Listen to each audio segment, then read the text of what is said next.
올 한 해 동안에는 배우고 확신한 일에 거하는 교회라고 하는 표어로 하나님의 말씀에 그 어느 때보다 관심을 가지고 우리의 삶의 지표로 삼으면서 나아가자라고 하는 목표를 세우고 산상수훈을 주일 오전 예배 때마다 1년 동안 전해왔습니다. 이제 오늘과 다음 주면 산상수훈을 다 마치게 됩니다. 오늘과 다음 주 두 번은 예수님께서 산상수훈을 말씀하셨던 마태복음 5장, 6장, 7장 가운데에서 결론에 해당되어지는 내용입니다. 이 결론을 두 주에 나누어서 생각을 해 보도록 하겠습니다. 하나님 나라의 백성으로 들어온 자들에게 주시는 새로운 법을 설파하시면서 결론적으로 예수님이 마무리를 하실 때 제일 먼저 하신 말씀이 15절 앞부분에 나오죠. 거짓 선지자들을 삼가라 하는 것으로 결론의 말씀을 시작합니다. 삼가라는 것은 조심해라는 말이에요. 경계하라. 영어로 하면 watch out. 조심해라. 신경 써라. 이러한 말인데 여기에 예수님이 언급하신 거짓 선지자는 당시의 서기관들과 바리새인들을 가리켜서 거짓 선지자라 한 겁니다. 율법을 가르치는 사람들, 종교 지도자들이죠. 그런데 왜 이들을 거짓 선지자라 말씀을 하셨는지 우리가 한번 말씀을 통해 알아보도록 하겠습니다. 요한복음 8장 44절 말씀 같이 읽어봅니다. 너희는 너희 아비 마귀에게서 났으니 너희 아비의 욕심대로 너희도 행하고자 하느니라. 그는 처음부터 살인한 자요 진리가 그 속에 없으므로 진리에 서지 못하고 거짓을 말할 때마다 제 것으로 말하나니 이는 그가 거짓말쟁이요 거짓의 아비가 되었습니다. 여기 너희는 할 때 너희가 서기관과 바리새인들을 포함한 유대인들을 말하는 것이고 그들을 가리켜서 마귀에게서 났다. 마귀는 거짓말쟁이고 거짓의 아비다. 그러니 그 거짓의 아비의 자식들이라 말씀을 하셨으니 그들이 곧 거짓 선지자. 선지자는 가르치는 자고 하나님의 뜻을 알리는 자니까 이 종교 지도자들이 당시의 유대 사회 속에서 율법을 가지고 하나님의 뜻을 전한다 하면서 지대한 영향을 미쳤지만 사실상 그 전해진 내용들은 거짓이다라고 말씀을 하시는 겁니다. 예수님 당시를 지나서 예수님이 승천하신 이후에 성령이 오시고 교회가 발생하죠. 교회가 세워진 다음에 그 교회 공동체, 즉 예수 그리스도를 믿는 믿음으로 모여진 예수 공동체 안에서도 이와 유사한 일들이 있습니다. 거짓 선지자들이 그 공동체 안에도 있게 되어지는데요. 베드로후서 2장 1절 말씀 같이 읽어봅니다. 그러나 백성 가운데 또한 거짓 선지자들이 일어났었나니 이와 같이 너희 중에도 거짓 선생들이 있으리라.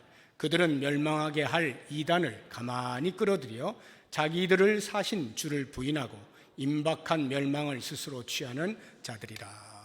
지금 베드로 사도가 흩어져 있는 성도들, 교회들이 여기저기 이렇게 있는데 그 성도들을 향해서 주시는 서신이거든요.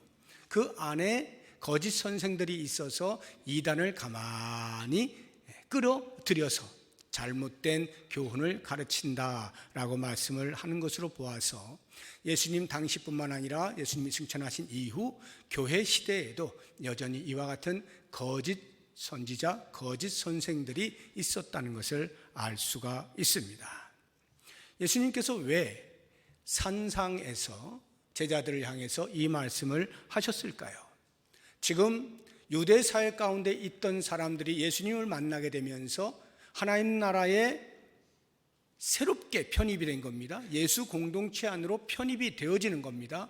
그래서 지금까지 자기들이 들어왔던 율법의 법도로서가 아니라 예수님이 가르치시는 새로운 하나님 나라의 법도를 따라서 살게 하시기 위해서 지금 예수님이 산상수훈을 주신 거란 말이죠.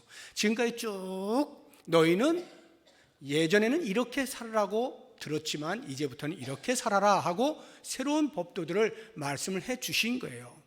그런데 거짓 선지자들을 삼가라라고 말씀하시는 이유는 이제 그들이 산에서 내려가게 되어지면 어떤 사람들은 예수님과 계속 동행하면서 제자로서의 동고동락을 하겠지만 또 어떤 사람들은 자기 일상의 삶을 살면서 그렇게 하지 않겠습니까? 그러면 대부분이 다 일상의 삶으로 돌아가게 되어지는데, 그러면 그들이 예전에 들었던 그 율법 교사들로부터의 율법들을 또 듣게 되어질 것이다 이 말이죠.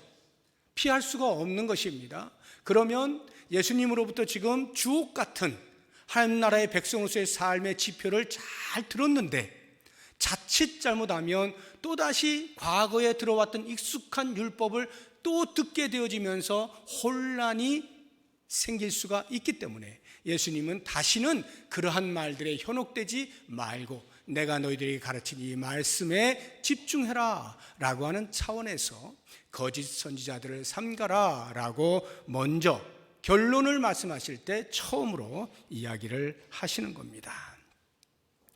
그렇다고 하면 왜 이들의 그 교훈을 조심을 해야 되겠습니까? 15절 뒷부분에 보니까 양의 옷을 입고 너희에게 나오나 속에는 노략질하는 일이라.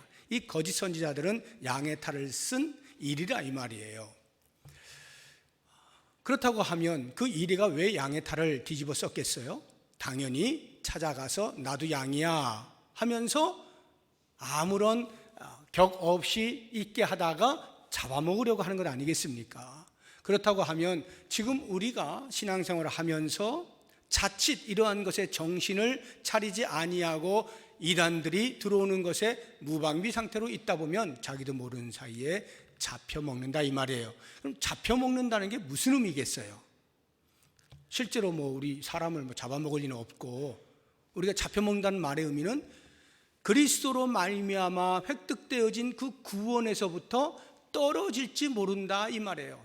실제로 떨어지는 일은 없습니다만 주님이 하신 일이기 때문에, 그러나 잘 생각해 보시라고요. 구원의 문제로 아주 중요하기 때문에 예수님께서 이 말씀을 하고 계시는 겁니다. 왜 서기관과 바리새인들의 교훈을 듣다 보면 구원의 문제에 있어서 예수님을 따르다가 말고 그만 탈락을 하게 되는가? 그들이 그렇게 가르치는 사람들이기 때문에 그런 것입니다. 예수님께서 마태복음 23장에 서기관과 바리새인들의 잘못된 태도들에 대하여서 화 있을 것이다 라고 7가지를 말씀을 하셔요. 그 가운데 제가 2가지를 소개해 드리는데 보시면 금방 이해가 될 겁니다. 마태복음 23장 13절 말씀 먼저 보도록 하겠습니다. 화 있을진저 외식하는 서기관들과 바리새인들이여, 너희는 천국 문을 사람들 앞에서 닫고 너희도 들어가지 않고 들어가려 하는 자도 들어가지 못하게 하는도다. 서기관과 바리새인들이 율법을 가르치고 있는데 실제로 그들의 하는 행위는 천국 문 앞에 앉아서 문을 닫아놓은 채 자기도 들어가지 않고 들어가려고 하는 사람들도 못 들어가게 막는 꼴이다 이런 뜻이에요. 그러니 그 가르침 속에 있으면 저절로 믿음에서 떨어질 수밖에 없는 것이죠. 15절 말씀, 마태복음 23장 15절 같이 읽어봅니다. 화 있을진저 외식하는 서기관들과 바리새인들이여, 너희는 교인 한 사람을 얻기 위하여 바다와 육지를 두루 다니다가 생기면 너희보다 배나 더 지옥 자식이 되게 하는도다. 어떻게 교인 한 명을 잘 데리고 왔어요. 그런데 실제로 데리고 와서는 믿음을 키워주고 천국 백성으로 살 수 있도록 해줘야 되는데 오히려 그들이 지옥에 가는 것보다 배나 더 할 정도로 나쁘게 만든다 이 말이에요. 그러니까 그들이 지옥 가는 것은 규정사실이에요. 그런데 그들의 가르침을 받는 사람들은 그들의 영향으로 인하여 배나 더 지옥을 경험하게 된 것이다 이런 말씀이거든요. 그러니까 이러한 사람들의 교훈을 조심해야 되는 것은 당연하겠죠. 서기관과 바리새인들뿐만 아니라 예수 공동체, 그 이후 교회 시대의 예수 공동체 안에도 역시 마찬가지로 매우 조심해야 되는 것입니다. 동일한 위험이 그 공동체 안에도 존재하기 때문에 그래요. 그래서 사도 바울이 고린도 교회에 그와 같은 말씀을 하고 계십니다. 우리 고린도후서 11장 13절에서 15절까지 말씀 같이 읽어봅니다. 그런 사람들은 거짓 사도요 속이는 일꾼이니 자기를 그리스도의 사도로 가장하는 자들이니라. 14절 이것은 이상한 일이 아니니라. 사탄도 자기를 광명의 천사로 가장하나니 그러므로 사탄의 일꾼들도 자기를 의의 일꾼으로 가장하는 것이 또한 대단한 일이 아니니라. 그들의 마지막은 그 행위대로 되리라. 교회 공동체 안에 거짓 선생들이 있는 거예요.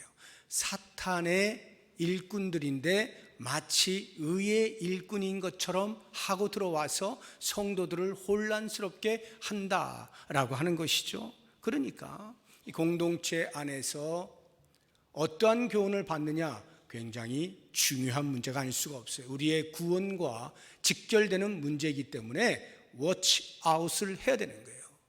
정신을 차리고 조심해서 살펴야 하는 것이죠.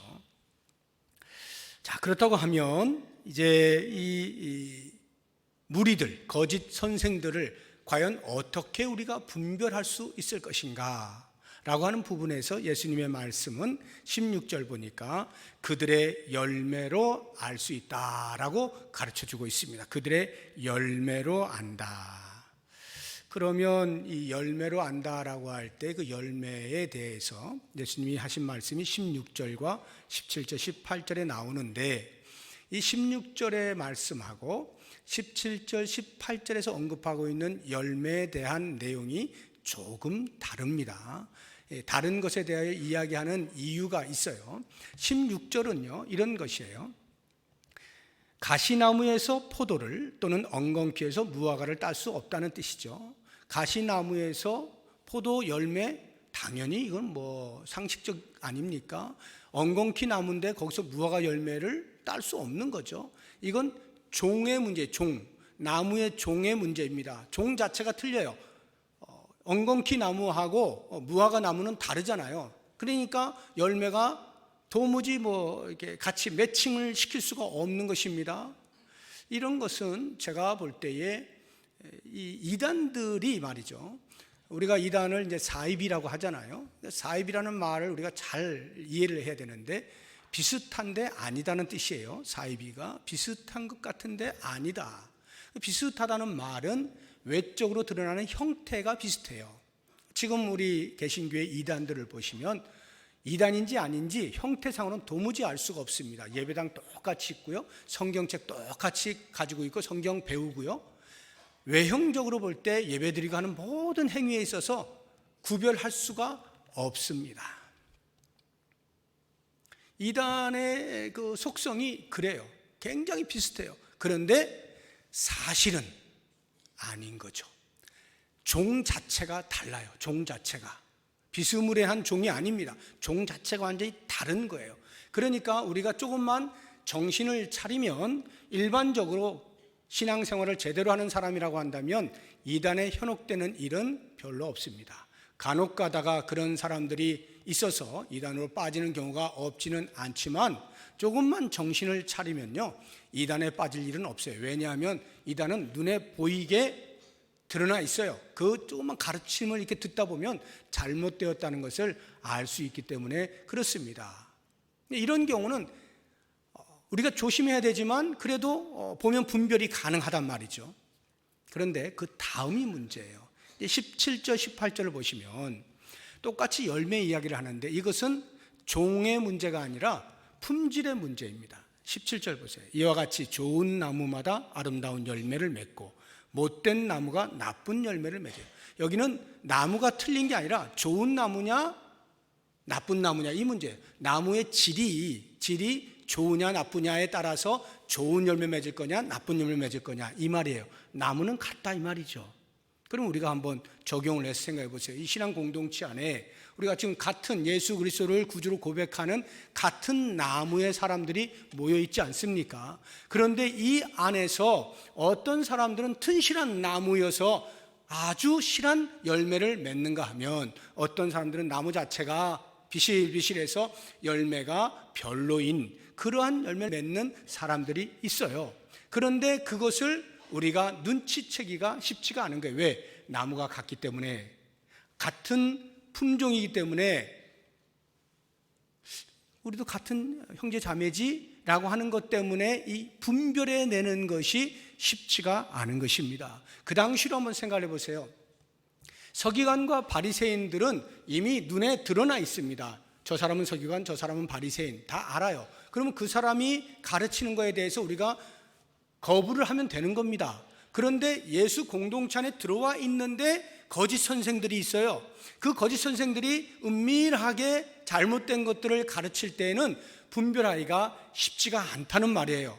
더더군다나 이단에 대한 사설들을 가르치는 것이 아니라 할지라도 그 공동체 안에서 진리가 아닌 유사한 것들을 가르칠 수 있는, 다시 말하면 바리새인적 기질을 가지고 바리새인적 행동을 하는 그러한 사람들이 가르치게 될 때에 그 배움을 받는 사람들은 혼란스러운 거예요. 이게 진리인지 아닌지 아리송할 수가 있다 이 말이죠. 이런 경우가 얼마든지 발생할 수 있는 것을 우리가 알 필요가 있어요. 분별이 쉽지 않다는 것, 그래서 정신을 차려야 되는 것입니다. 그러면 이제 예수님께서 열매로 그들을 알 수가 있다라고 말씀을 하셨을 때 그 열매가 그럼 뭐냐 이 말이에요. 예수님이 말씀하신 열매가 뭐냐라고 할 때 우리가 보편적으로 이 말씀을 보면서 열매라고 하면 누구나 할 것 없이 열매는 이런 거죠 라고 생각하게 되는 것들이 있습니다. 그것이 우리의 신앙생활 가운데에서 가시적으로 우리의 신앙의 행위를 통하여 나타나는 결과들을 열매라고 보기가 아주 쉽습니다. 예를 들면 내가 찬양대회 찬양대원으로 섬기고 있어요. 이런 봉사를 하고 있을 때 적어도 사람들이 저 사람은 찬양대를 할 정도로 참 열심이구나 라고 하는 어떤 그 결과물을 본다 이 말입니다. 그런데 그 사람이 또 저기 가서 주차도 봉사하고 식당에 가서 식당 봉사도 하고 이것저것을 많이 해요. 그러면 어때요? 야, 저 사람은 정말 열심히 하는구나 라고 가시적인 성과물이 있어요. 나의 종교적 행위, 신앙의 행위를 통하여 가시적으로 결과물을 얻게 된단 말이죠. 그건 다른 사람들이 보아서 아는 것뿐만 아니라 자기 스스로도 내가 이 정도 그래도 내가 하는 사람이지, 그래 나는 그나마 열매를 맺으며 사는 사람이야 라고 생각을 할 수 있도록 우리가 열매를 그렇게 잘못 이해하고 있다라는 것입니다. 이것은 예수님이 말씀하시는 열매가 아닙니다. 그런데 우리가 그렇게 생각하도록 성경의 부추김을 받고 있어요. 사실은 오늘 예수님이 말씀하신 이 말씀 속에서도 그렇습니다. 19절을 보시면 19절에 아름다운 열매를 맺지 아니하는 나무마다 찍혀 불에 던져지느니라 해서 열매를 제대로 맺지 못하면 불에 던져진다는 거예요. 찍힌다는 거예요. 그러니까 우리가 관심 갖는 건 전부 열매 부분일 수밖에 없죠. 열매, 아름다운 열매를 맺어야 돼. 그랬을 때 우리의 마음속에 자연스럽게 찾아오는 아름다운 열매라고 하는 것은 우리의 신앙 행위 속에서 누구라도 인정할 만한 그런 것들 아니겠습니까? 참 저 사람 신앙생활 잘하네 라고 할 만한, 예배 시간을 빠지지 않고 나오는 거예요. 헌금생활 잘하는 거예요. 교회에서 이런저런 봉사에 대한 부탁을 할 때 아멘 하고 순종하여 하는 거예요. 이러한 외적으로 드러나는 것들이 우리도 모르는 사이에 좋은 열매, 아름다운 열매라고 생각하게 만드는 거죠. 그래서 안심시켜주는 겁니다. 적어도 내가 찍혀서 불에 던져지진 않겠구나, 내가 이 정도 하면 그래도 괜찮은 거지 라는 생각을 하게 되는 것입니다. 그런데 예수님께서는 어디에서도 그러한 종교적 행위, 가시적으로 나타나는 결과물을 가지고 열매라고 말씀을 하신 적이 없어요. 아마도 예수님이 지금 이 말씀을 하실 때 그들이 혹시 그렇게 오해하지 않을까 미리 간음을 하신지 모르겠어요. 그래서 그 다음 말씀을 주시는 거예요. 명백하게 그것이 아니고 내가 말하는 열매는 이런 거야 라고 알려주시기 위해서 21절을 보시면 나더러 주여 주여 하는 자마다 다 천국에 들어갈 것이 아니요 이렇게 돼 있죠. 주여 주여 하는 자마다 다 천국에 들어가지 못한다. 천국에 들어가려면 주님을 불러야죠. 주의 이름을 부르는 자가 구원을 얻잖아요. 당연한 겁니다. 그런데 여기에 주여 주여 하는 자마다 다 천국에 들어가지 않는데요. 이 말의 의미는 부르는 사람은 천국에 들어가는 게 맞지만 어떤 경우에는 못 들어갈 수도 있다. 다시 말하면 주여 주여 부르는 것이 가짜로 부르는 것일 수 있다는 말입니다. 가짜로 부르는 것. 그런데 그게 가짜인지 진짜인지 본인은 모르는 채 그렇게 부르고 있으므로 나는 진짜인 줄 알고 안심하고 있는 경우가 있을 수 있다는 거예요. 여기 주여 주여라고 하는 두 번이나 반복하고 있는 것은요, 그만큼 예수님께서 지금 듣고 있는 사람들에게 그 심중을 지금 찌르는 거예요. 너희들이 주여 주여 할 정도로 열심을 내어서 신앙생활을 한다 할지라도 이 뜻이에요. 아주 신앙적 열정을 가지고 주여 이렇게 하면서 한다 할지라도 무조건 다 천국에 들어가는 것은 아니야. 그리고는 그 다음 말씀 보세요. 22절 보니까 그날에 많은 사람이, 여기 그날은 심판날을 말하는 겁니다. 심판날에 예수님 앞에 섰어요. 많은 사람이 나더러 이르되 주여 주여 우리가 주의 이름으로 선지자 노릇하며 주의 이름으로 귀신을 쫓아내며 주의 이름으로 많은 권능을 행하지 아니하였나이까? 라고 말하고 있는 것은 지금 그것을 인정받지 못하고 있다는 뜻이겠죠. 예수님 앞에서 주님 제가 이런 거 저런 거 이렇게 했습니다 하는데 예수님이 거들떠보질 않으시는 거예요. 그러니까 다시 한번 붙잡고 이야기하는 거죠. 주여 주여 내가 주의 이름으로 선지자 노릇했고 주의 이름으로 귀신 쫓아냈고 주의 이름으로 이런저런 권능 있는 일들을 무지무지하게 많이 했는데요, 이게 제 열매입니다. 이 열매에 대한 상급을 주셔야죠 라고 하는데 예수님은 뭐라 그러십니까? 그 다음 절 보니까 23절에 그때 내가 그들에게 밝히 말하되 내가 너희를 도무지 알지 못하니 불법을 행하는 자들아 내게서 떠나가라. 너무나 놀라운 말씀 아닙니까? 너무나 충격적인 말씀이에요. 우리의 신앙의 열심을 가지고 섬겨왔는데, 달려왔는데, 그래서 예수님 앞에 섰는데 주님께서 준비해 놓으신 면류관과 상급을 받으려고 하는데 예수님이 모른다는 거예요.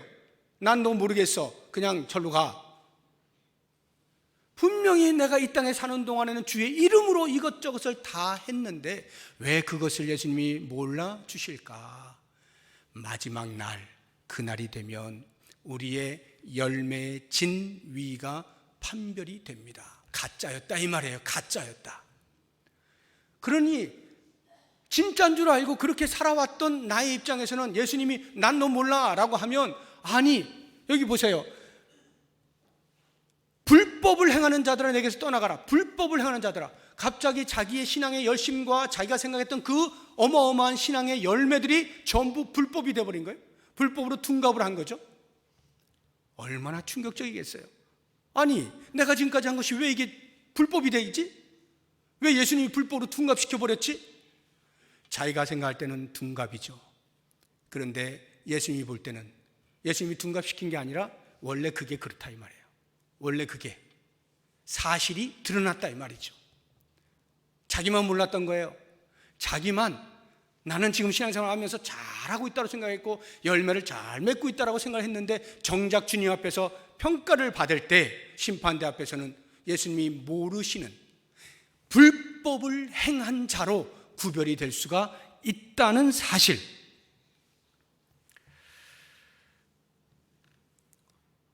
너무나 충격적이 아닙니까? 두렵잖아요. 지금 우리가 하고 있는 이 신앙의 행위들이 만약에 주님 앞에 섰을 때 가짜로 판명되면 이거 뭐 어떻게 된 거예요? 너무 억울하지 않습니까? 지금까지 고생했는데 이게 다 가짜라고? 큰일 날 일이죠. 그래서 예수님께서 말씀하시고 있는 이 열매가 뭔지를 좀 제대로 알아야 초점을 맞추어서 제대로 신앙생활을 할 수가 있게 되는 거죠. 예수님께서 말씀하시는 열매로 그들을 알 수 있다, 열매로 안다라고 할 때 그 열매라고 하는 것은 우리가 생각하는 결과물이 아니에요. 우리는 결과물이라고 알고 있기 때문에 그 결과를 내기 위하여 결과지향적으로 살아가는 거예요. 그래서 온갖 과정 속에서 그 결과를 내기 위하여 때로는 인위적으로 짜내는 겁니다. 아름다운 열매를 맺기 위해서 인위적으로 짜내는, 그렇게 하면서 결과를 만들어 가려고 하는데, 정작 주님이 말씀하신 열매는 그런 결과물이 아니고 전혀 다른 데 있음을 알게 되어지는 것입니다. 16절을 보십시오. 그들의 열매로 그들을 알지니 가시나무에서 포도를 또는 엉겅퀴에서 무화과를 따겠느냐. 그 나무에 그 열매를 맺는다는 뜻 아니겠습니까? 그 나무에 저 열매를 맺을 수 없다는 거예요. 그 나무에 그 열매라는 거예요. 예수님이 지금 초점하시는 것은 열매가 아니라 그 나무에 맺혀진 그 열매인 거예요. 그래서 정말로 초점을 맞추고 있는 것은 나무 부분입니다. 나무 부분. 너희가 지금 시냇가에 심겨진 나무냐? 너희가 지금 그리스도의 반석에 뿌리를 내린 나무냐? 이 이야기를 하고 있는 거예요. 그러면 너희들이 자연스럽게 그 열매를 맺게 될 거야. 너는 나무로서 지금 어디에 심겨져 있느냐라고 하는 것을 말씀하고 있는 것입니다. 이것을 요한복음 15장에서는 예수님이 또 다른 비유로 포도나무와 가지의 비유로 우리를 이게 또 말씀을 하고 계셔요. 거기를 한번 먼저 보도록 하겠습니다. 요한복음 15장 4절 5절 같이 읽어봅니다. 내 안에 거하라, 나도 너희 안에 거하리라. 가지가 포도나무에 붙어있지 아니하면 스스로 열매를 맺을 수 없음같이 너희도 내 안에 있지 아니하면 그러하리라. 나는 포도나무요 너희는 가지라. 그가 내 안에 내가 그 안에 거하면 사람이 열매를 많이 맺나니 나를 떠나서는 너희가 아무것도 할 수 없습니다. 예수님이 당신을 포도나무라고 하는 거예요. 그리고 우리를 가지라고 합니다. 그러면 가지가 포도나무에 붙어 있으면 그 포도나무의 영양분을 공급받아서 포도 열매를 맺겠죠. 그런데 가지가 만약 나무에서 떨어져 있으면 아무리 자기가 좋은 열매를 맺으려고 해도 공급받지를 못하니까 맺을 수가 없는 거예요. 지금 이 산상순에서 하시는 말씀은 우리를 나무라고 이야기를 하면서 너 어디에 심겨 있느냐 이걸 묻는 거예요. 시냇가에 심겨 있느냐, 모든 영양분이 있는 그곳에 있느냐, 예수 그리스도께 뿌리를 내리고 있느냐, 그래서 예수 그리스도로부터 오는 영양분을 먹고 있느냐, 그러면 너희는 당연히 그의 합당한 열매를 맺게 될 거야. 그러면 그 열매를 보면 이 나무가 지금 어디에 뿌리를 내리고 있구나 하는 것을 알 수 있다는 말이죠. 요한복음 15장으로 보자고 하면은 가지된 우리가 나무 대신 예수 그리스도께 딱 붙어 있어야 된다는 것과 동일한 이야기가 되는 것입니다. 그래서 예수 그리스도께로부터 영양분을 받았을 때 나타나는 현상을 한번 생각해 보세요. 우리가 예수님께 뿌리를 내렸어요. 그 예수님으로부터 오는 영양분을 다 먹으면서 그에 대한 열매를 맺었다라고 할 때 나타나는 열매가 뭐겠어요? 어떤 사역의 결과물입니까? 아니죠. 예수님이 드러나는 거죠. 예수님이. 우리가 예수님으로부터 영양분을 받았잖아요. 그러니까 예수님의 성품이, 예수님의 겸손하심이, 예수님의 순전하심이, 예수님의 거룩하심이, 예수님의 인격이 우리의 삶에서 드러나는 것, 이것이 열매인 거예요. 예수님이 말씀하시는 열매로 알리라 라고 하는 것은 바로 이 부분을 이야기하고 있는 거예요. 얼마나 공동체 안에서 열심히 종교적인 행위를 했느냐의 문제가 아니라 얼마나 예수 그리스도를 삶 속에서 반영하고 있느냐라고 하는 것을 말씀하고 있는 것이다 이 말이죠. 이 부분을 예수님께서 이렇게 표현을 해놓았어요.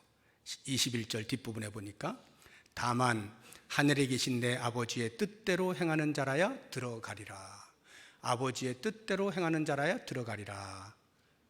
아버지의 뜻, 아버지의 뜻을 쫓아 살아갈 때, 다시 말하면 그 아버지의 뜻을 쫓아 살아갈 때 나타나는 예수 그리스도의 성품, 우리의 삶의 질, 그것이 열매가 되어서 천국에 들어가게 된다 이 말이에요.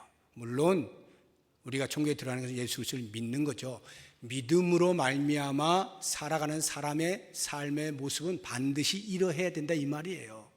삶의 질이 그리스도를 드러내는 삶으로 나타나야만 한다라고 말씀을 하고 있는 것입니다. 그런데 흥미로운 것은요, 여기 이렇게 표현하고 있지 않습니까? 예수님이 다만 하늘에 계신 내 아버지의 뜻대로. 그냥 하늘에 계신 아버지의 뜻대로 해도 되잖아요. 왜? 그 앞에 앉아있는 제자들도 다 하늘에 계신 하나님을 아버지라고 부르고 있지 않습니까? 너의 아버지 내 아버지 다 같은 아버지니까 그냥 아버지, 하늘에 계신 아버지의 뜻대로 이렇게 하면 될 것인데 왜 굳이 사람들 많이 앉아있는데 거기다가 당신이 하늘에 계신 내 아버지의 뜻대로 이렇게 말씀하시는 이유가 뭘까요? 그것은 앉아있는 사람들의 삶 속에 이미 형성되어진 하나님이 계시는 거예요. 그들의 삶 속에 형성된, 유대 사회 속에서 율법을 들으면서 형성된 하나님의 형상이 있는 거예요. 다시 말하면 그들이 신앙생활을 하면서, 유대교의 신앙생활을 하면서 자기도 모르게 하나님의 뜻이라 여기고 세워놓은 틀이 있다 이 말이에요. 그 틀로 보아서 나는 이 정도면 됐어, 나는 하나님 뜻대로 살고 있어 라고 하는 것으로는 안 된다는 말입니다. 너희들 마음속에 이미 형성되어진, 너희가 생각할 때 하나님의 뜻이라고 여겨지는 그 것들은 다 버리고 지금까지 내가 쭉 말씀드렸던 이 산상수훈의 이야기들, 이것이 하나님 아버지께서 나를 통하여 너희에게 들려주시는 말씀이니까 이 내 아버지의 뜻, 이것을 붙잡고 이것을 따라서 살아갈 때 비로소 너희들은 열매 맺는 삶을 살게 되는 거야 라고 가르쳐주고 있는 것입니다. 우리가 신앙 공동체 안에서 특별히 신앙에 열심히 있는 사람들이 오늘 이 말씀을 유의 깊게 들을 필요가 있어요. 목사인 저를 비롯해서 신앙의 연조가 깊은 분들, 신앙에 열정이 있으신 분들이 주의 깊게 들어야 돼요. 자칫 잘못하면 우리가 세워놓은 하나님의 뜻이라고 하는 틀 속에 내가 스스로 갇혀서 나도 모르게 그것을 잣대로 들이밀고 그것으로 평가하려는 실수를 범할 수가 있는 거예요. 우리는 끊임없이 하나님의 뜻이 무엇인가 라고 할 때 그 모든 배경이 하나님의 말씀, 이 말씀에 있어야 돼요. 그러니까 말씀에 집중을 해야 돼요. 50년, 60년 신앙생활을 한 사람도 여전히 하나님의 말씀 앞에 무릎을 꿇어야 되는 거예요. 목사들도 무릎을 꿇어야 되는 거예요. 오늘 깨달은 것이 내일 다를 수가 있어요. 끊임없이 오늘 바로 이 순간에 우리에게 알려주시는 하나님의 말씀에 겸손하게 무릎을 꿇고 그 뜻을 발견하고 그 뜻을 따라 살아갈 때 비로소 우리는 열매를 맺는 삶을 산다는 거예요. 그냥 내가 눈 감고도 나는 신앙생활 이렇게 하는 거 다 알아 하는 것으로 했다가는 나중에 불법을 행하는 자라는 말을 들을 수가 있다는 말입니다. 그래서 우리의 모든 가지고 있는 말씀에 대한 선입관들을 내려놓아야 돼요. 항상 새롭게 본다라고 하는 그러한 자세로 말씀 앞에 겸손히 반응해야 되는 거죠. 그러면서 그 하나님의 뜻을 찾아서 내 삶에서 반영시켜 나가는 것, 이것이 열매가 되는 거예요. 바울은 이것을 가리켜서 갈라디아서에서 성령의 열매라 이렇게 표현해놨어요. 우리 갈라디아서 5장 22절 23절 같이 한번 읽어보도록 하겠습니다. 오직 성령의 열매는 사랑과 희락과 화평과 오래 참음과 자비와 양선과 충성과 온유와 절제니 이 같은 것을 금지할 법이 없느니라. 여기 성령의 9가지 열매를 가만히 보세요. 성령의 열매다 할 때는 성령, 예수님의 영, 하나님의 영, 그러니까 동일한 의미죠. 예수 그리스도를 드러내는 거예요. 이 성령의 열매의 내용들을 보세요. 사랑, 희락, 화평, 오래 참음, 자비, 양선, 충성, 온유, 절제. 어느 것 하나도 우리의 어떤 섬김의 신앙적 행위의 결과물로 나타나는 게 없어요. 전부 성품적 이야기예요. 그리스도의 인격에 관련되어진 이야기입니다. 그런 것들이 우리의 열매라 이 말이에요. 우리가 맺어야 할 열매라는 거예요. 그리스도께 우리가 뿌리를 깊이 내리고 있으면 우리는 그런 열매를 맺을 수밖에 없는 거예요. 그러니까 우리가 관심을 갖는 건 그런 열매를 위하여 우리의 믿음의 뿌리를 어디에 내리고 있느냐라고 하는 이 부분을 점검할 수밖에 없는 것이죠. 신앙적 열심을 내서는 안 된다는 의미가 아니죠. 신앙적 열심이 있는데 그리스도의 인격에 반하는 행위가 나온다면 이것은 문제가 있다 이 말이에요. 그리스도의 인격에 기초한 신앙적 열심은 모든 성도들에게 따뜻한 화롯과 같은 역할을 하겠죠. 그런데 만약에 인격이 형성되어 있지 아니한데 열심만을 붙잡고 율법적인 그러한 이야기를 하게 되면 날선 칼이 되는 겁니다. 그래서 그 옆에 있으면 다 베요. 상처를 입는 거예요. 그런데 인격이 바탕이 되어지면 그 속에서의 열심은 오히려 성도들에게 선한 영향을 미치게 되고 그 근처로 모이고 싶어지는 거죠. 같이 모여서 따뜻하게 이렇게 손을 쬐는 이러한 일이 일어나게 되는 거죠. 모쪼록 원하기는 예수님께서 이제 하나님 나라의 백성으로서의 삶의 지표들을 말씀하시고 결론을 이야기하실 때 이러한 위험성들에 대하여 경고하시는 것, 오늘 우리의 신앙생활에 잘 돌아보아서 우리도 역시 마찬가지로 오직 주의 뜻대로 행하는 삶, 성령의 열매를 맺는 삶, 예수 그리스도의 인격과 성품과 그 모든 속성들이 내 삶에서 드러나는 삶, 이것을 지향하면서 하루하루 또 성장하고 또 성장함으로 주님이 원하시는 귀한 열매 많이 맺어서 주 앞에 섰을 때 착하고 충성된 종아 참 잘했다 칭찬을 얻고 주님 예비하신 상 받을 수 있는 우리 모두가 될 수 있기를 주의 이름으로 축복합니다. 기도하겠습니다. 하나님 아버지, 모든 사람이 말하고 있는 한국교회의 위기가 과연 어디에서부터 오는 것인지 깊이 묵상하기를 원합니다.